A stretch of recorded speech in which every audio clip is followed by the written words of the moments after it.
Well, thank you. I'm going to be very brief. Let me back up one slide here if I can. So the PAH guidelines have now been published in 4 iterations over the last 16 years, the last being in February, March of this year. I want to thank my co-panelists. The panel was diverse. It included physician, treaters, and scientists, methodologists, patient representative, and then representation from our sister societies. And our conflicts of interest are all disclosed in the manuscript itself. I'll refer you to that. And the conflicts were reviewed and managed by the Guidelines Oversight Committee as well as the Professional Standards Committee at CHEST. So we had several objectives with this update. We wanted to update the guidelines based on recently available literature. And then we had been previously, I think, appropriately criticized for providing a very long list of recommendations or guidelines. And we wanted to make it more visually appealing and usable to providers. So I'm going to take you through some of the graphics here, actually, briefly.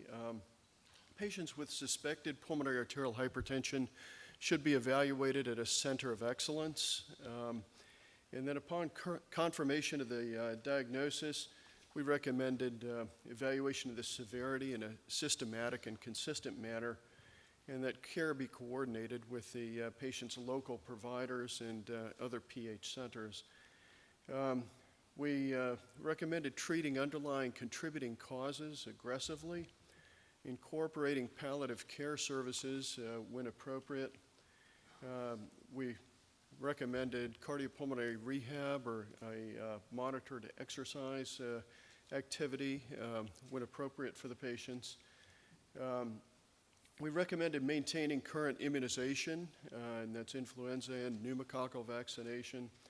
Avoiding pregnancy. Our patients are at very high risk with pregnancy. Avoiding exposure to high altitude.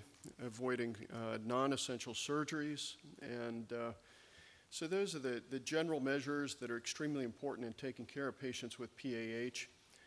We also then recommended formal assessment of pulmonary vasoreactivity as an important part of the patient's evaluation. And when positive, and unfortunately that's only in about 10 to 15% or so of patients, but when positive, that leads to treatment with a calcium channel antagonist. The vast majority of patients do not have a positive acute assessment of vasoreactivity and require other forms of PAH therapy. So we next addressed the treatment of naive patients, meaning patients not on any form of PAH therapy, and first addressed those in functional class 2. And ask, is the patient willing or able to tolerate combination therapy? And if so, combination therapy was recommended with ambrisentan and tadalafil. If not, monotherapy with any of the available agents listed there was recommended. Similar recommendations were provided for functional class 3 patients who were considered not to have rapid disease progression or a poor prognosis. So if the patient was willing and able to tolerate combination therapy, again, combination therapy with ambrisentan and tadalafil was recommended. If not, monotherapy with one of the agents listed there. And then I should say that following that, you'll see in the subsequent recommendations that add-on therapy is recommended if the desired response is not obtained.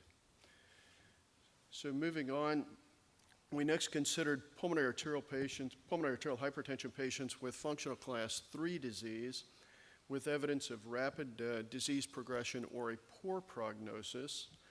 And we ask, is the patient willing and able to manage parenteral prostanoid therapy, meaning intravenous or subcutaneously administered therapy? If yes, then continuous intravenous epoprostenol, intravenous treprostinil, or subcutaneous treprostinil was recommended. And if not, we recommended consideration of the addition of an inhaled or oral prostanoid. And then for pulmonary arterial hypertension patients with WHO functional class 4 disease, the most advanced functional class, we again ask, is the patient willing or able to, or willing and able to tolerate parenteral prostanoid therapy? If yes, continuous intravenous therapy was recommended with intravenous epoprostenol or treprostinil or subcutaneous treprostinil. If not, then inhaled prostanoid therapy in combination with an oral PDE5 inhibitor and oral endothelin receptor antagonist was recommended. And then we considered patients with an inadequate response to initial therapy, and that included patients with functional class 3 or 4 disease who had an unacceptable clinical response to established monotherapy.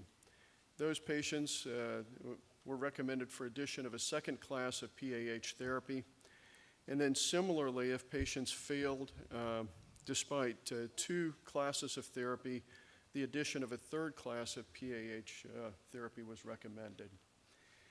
And then finally, for functional class 3 and 4 patients with an inadequate response to maximal pharmacotherapy, we ask, is the patient a candidate for lung transplantation?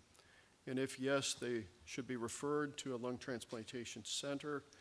And if not, we recommended incorporating palliative care services in the management of the patient. So that's a brief overview of the guidelines. These are the drugs that were considered in the various situations by functional class typically, and with the strength of the recommendations and then the appropriate references. So that's a very brief overview of the PAH treatment guidelines, and be happy to take any questions. Thank you.